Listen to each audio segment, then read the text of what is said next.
Mahirap na daw pong paniwalaan yung mga katulad nga nito si Kiko Barsaga dahil marami kasing nahalungkat ang mga netizens tungkol sa kanyang mga pagpe-flex ng kanyang karangyaan, ng kanyang ari-arian, ng kanyang pera, ng kanyang magagarang sasakyan. 'Di ba? Ang sabi nga ng ilan, ito daw yung original na Nepo baby.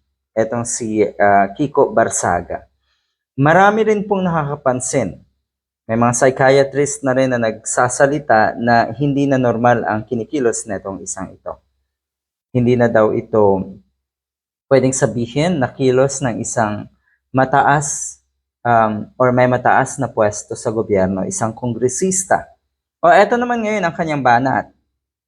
Gusto maging relevant daw etong si Kiko Barsaga dahil iniisip daw niya na matutulungan siya ng mga DDS.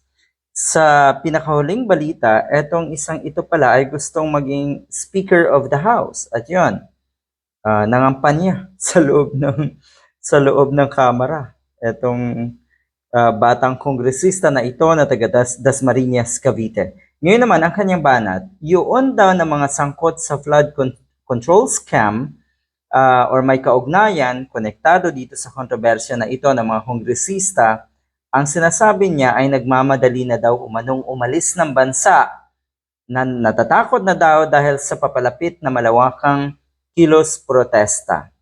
Mukhang wala pa naman tayong nababalitaan na tumatakas na mga kongresista. Mukhang wala naman. So yan, isa po yan sa mga rason kung bakit iniisip ng mga kababayan natin na weird na nga ang tinutumbok ng kaisipan netong si Kiko Barsaga. Maraming kongresista daw ang tumatakas palabas ng bansa dahil nga natatakot sa darating na protesta sa September 21. Yon. Sino ba yung mga kongresista na yon? Pwede niyang sabihin para hindi naman or para hindi isipin ng mga kababayan natin na gumagawa ka lang ng kwento, gumagawa ka lang ng ingay. Ano ba kasi ang mapapala mo sa ikinikilos mo ngayon? Kasi ang totoo niyan, parang nagiging influence daw ito ng mga katulad ni Sara Duterte na isa ring may saltik.